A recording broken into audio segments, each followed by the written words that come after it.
this is one of 3 videos that I've made on assessment and how we can use assessment, and how we can make it so powerful through distance learning.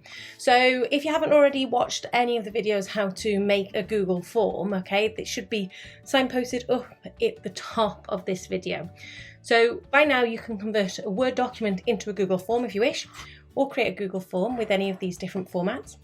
What I'm going to do is I'm going to show you how to make it really powerful as an assessment tool. A couple of things to do. First of all, I changed how it looks. To do is you need to change it because for some reason, and I don't know why, I've looked on loads of Google forums. It seems to be what helps to make this, what I'm going to show you, work. So pick a nice little header maybe. So I'm going to pick this one. That's a nice new one. Insert, and you want to make sure it goes away from that purple that was the original colour. I'm going to pick a theme colour to make my quiz, my Google form quiz. Okay, so that's it for the paint. Okay, now I am going to go into settings. Now in settings, there's a couple of things that I do to alter my Google Forms to make them a little bit better. Okay, I'm not interested in collecting email addresses. I ask the students what their name is at the start of every single quiz. It's really important if you want to know who's actually completed it. Okay, I've got it restricted to just us. I could limit it to 1 response. I used to do that. However, sometimes students make mistakes or that they have an internet issue and they can't access it. So what I do is now let them have another go.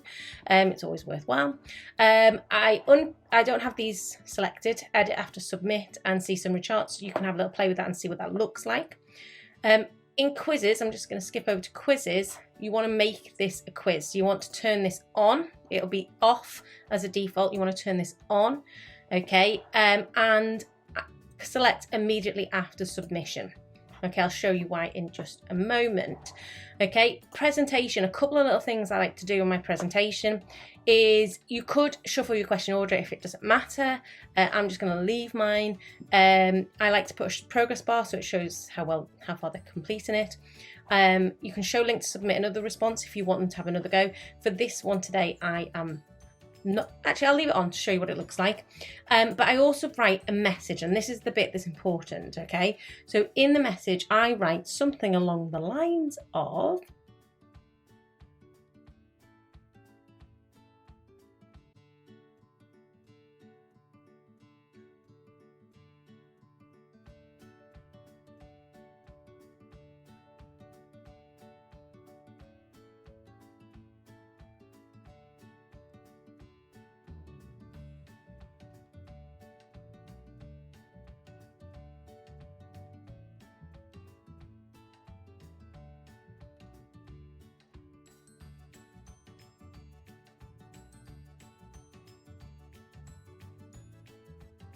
okay, so I write something like this.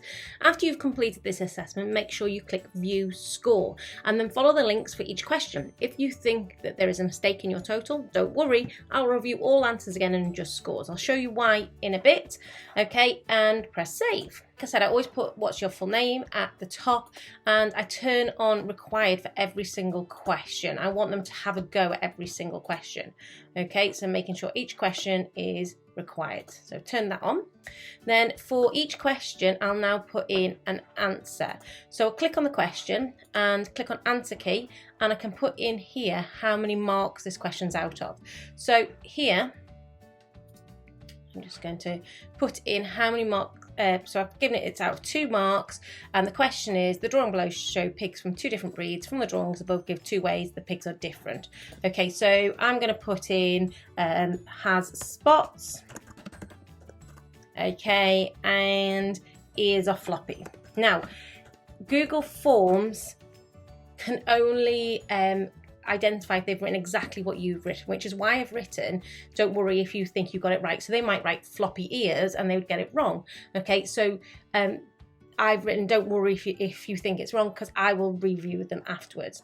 Okay, but for the purposes of today, I'm going to mark all other answers as incorrect. Now, this is the bit that's really interesting. You can add answer feedback. So click on this. Okay, and you can add the answer, some feedback for that question. So maybe I want them to have a look at a video on variation. Okay, so I can go into YouTube and type in a video for variation. Okay, and I select the video that I know is going to be good quality, that's going to help them, and click save. So for all answers in this question, I selected a video for them to watch, something to do after that. Now you could have them doing something different depending on whether they got it right or got it wrong. So figure 1 shows a circuit symbol for 3 different components. Which component is a variable resistor? Well, A is the variable resistor. So I need to answer this question. So I click answer key. It's going to be worth only 1 mark, this question, but my correct answer is A.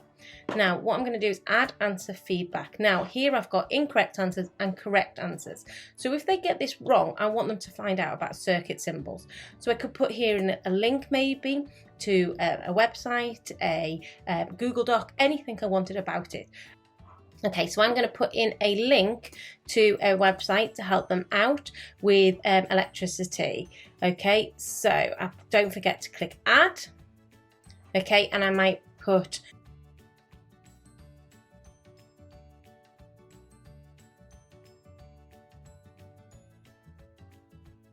press save. Okay, so that's for incorrect answers. I also want to add in for correct answers. So for correct answers, I want them to move on to something a little bit more difficult maybe. So I want them to find out about a variable resistor.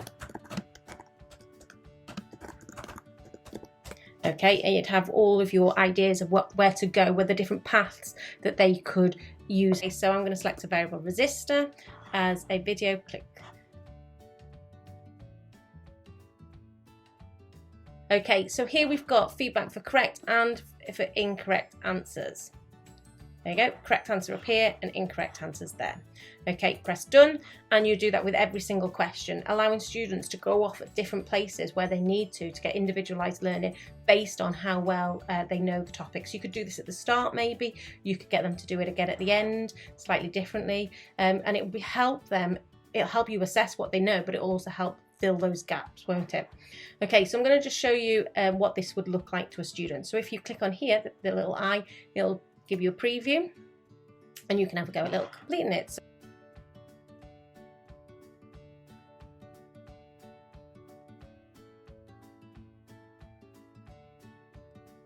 yeah, you can see here's the how far I've got to go. There's the little bar, the progress bar.